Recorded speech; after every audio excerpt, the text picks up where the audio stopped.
ओम शांति। अंतिम समय का पेपर क्या होगा और उसमें कौन पास हो सकेंगे? क्योंकि बाबा ने बताया है कि अंतिम समय में तो बहुत पेपर होंगे, कैसे-कैसे कड़े पेपर होंगे। लेकिन बाबा कहते एक पेपर होगा, 1 सेकंड का कैसे होगा, उसमें कौन-कौन पास हो सकेंगे। तो आइए आज जानते हैं। ये बहुत गहरी ही बात है कि अंत में सिवाय एक निराकार परमात्मा के और कुछ भी दूसरा याद न आए। ये है सर्वश्रेष्ठ गति। परंतु मनुष्य जब जीवन में रहता है, उसका अटैचमेंट मनुष्यों में भी और वस्तुओं में भी, धन में, गोल्ड में, घर में, इन सब में रहता है।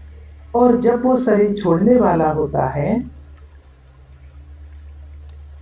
तो जब वो शरीर छोड़ने वाला होता है, तब वो उभर कर उसके सामने आते रहते हैं। मैंने पैसे रखे हैं बैंक में इतने करोड़, उसकी चिंता हो रही है। अभी गोल्ड भी तो रखा है लॉकर में, वो चीज़ रखी है, उस चीज़ का तो सिर्फ मुझे ही पता है, मेरे अलावा और किसी को पता ही नहीं है। मेरे बाद उसका क्या होगा? मेरा वो बेटा, वो तो यहाँ है ही नहीं, वो तो बाहर है। उसने मुझे बहुत कष्ट दिया, उसका क्या करूं? उससे बदला लेना है और बदला लेना रह गया है। ये सब याद आता रहता है।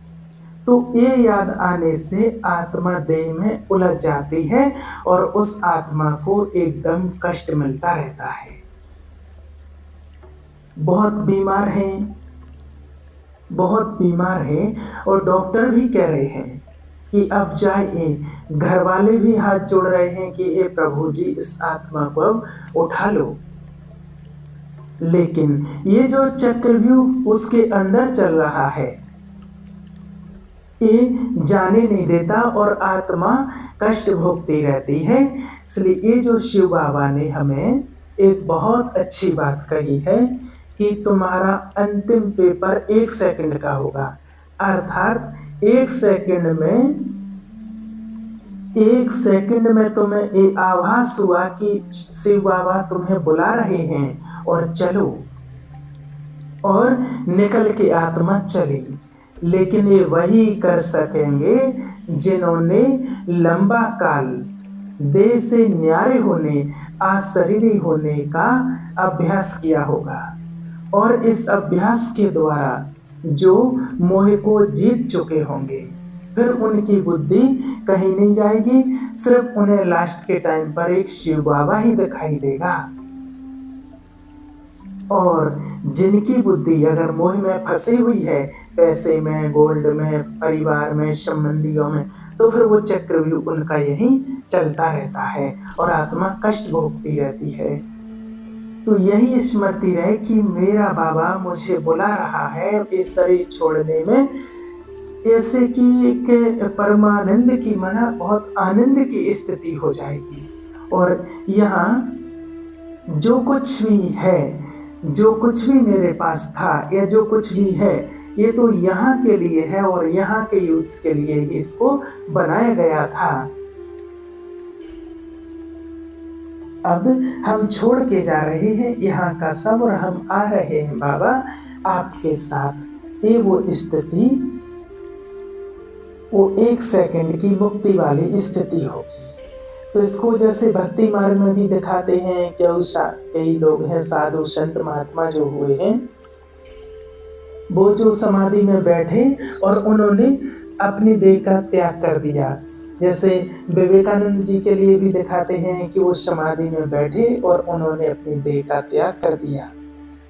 तो ये भी 1 सेकंड वाली बात ही है, समझो। जैसे महापुरुषों ने अपनी स्थिति को बहुत अच्छा बनाया है, बहुत अच्छे कार्य भी किए। स्वामी विवेकानंद जी ने भी बहुत बड़े कार्य किए, लेकिन निष्काम भाव को रखा, वो कार्यों में उलझे नहीं। ये भी नहीं था उनके अंदर कि मेरे बाद इस कार्य को कौन संभालेगा।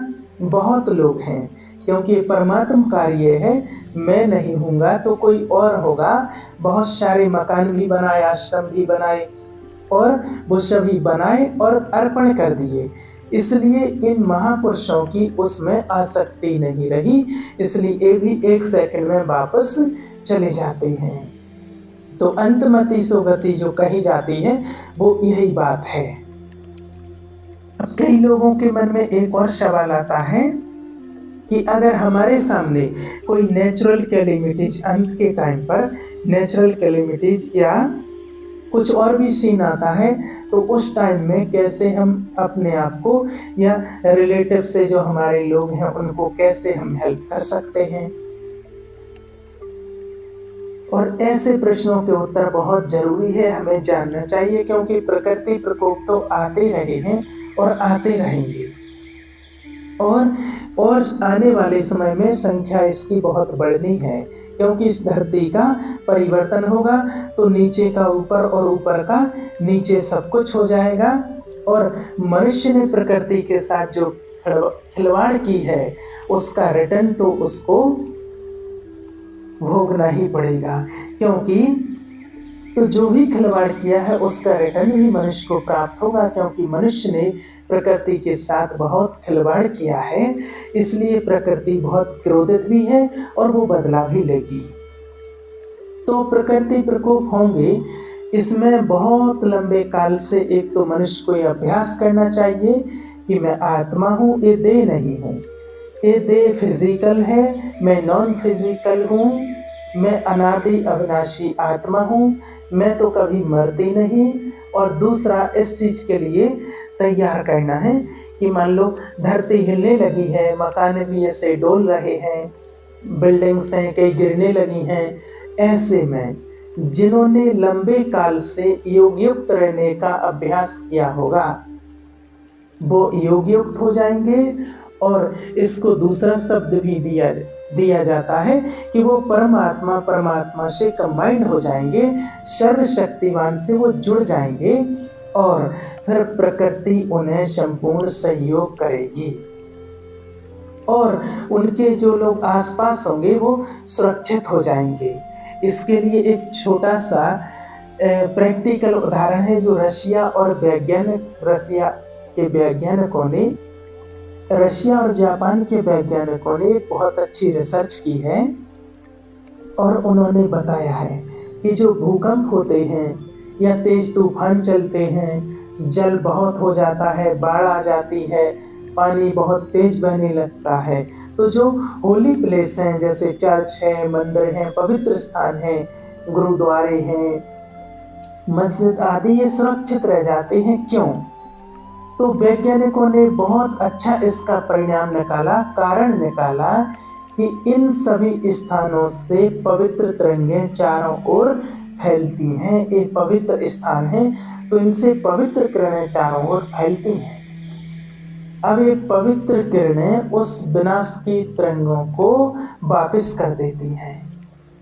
बस यही होगा, जहाँ एक महान और शक्तिशाली योगी स्थित होगा, उनसे जब प्योर और पावरफुल तरंगें जो उनसे निकलेंगी वो इस प्रकृति के विनाशी तरंगों को रोक देंगी।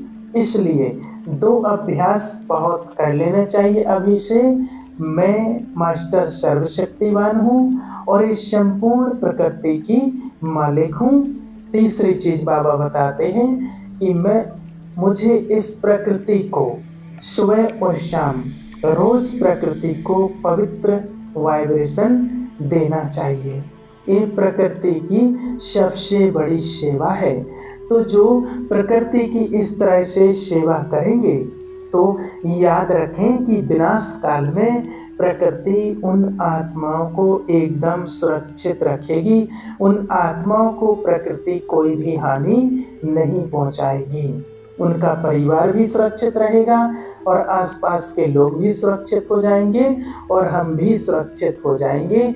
इसलिए हमें ये प्रकृति को शुद्ध वाइब्रेशन देने की सेवा रोज करनी है। अभी हम प्रकृति को सहयोग करेंगे तो आने वाले समय में विनाश के टाइम पर ये सभी जानते हैं कि प्राकृतिक प्रभु हमारी सेवा जरूर करेगी। इसलिए बाबा ने स्पष्ट किया है और हमें इस चीज का जरूर अभ्यास करना है। ओम शांति।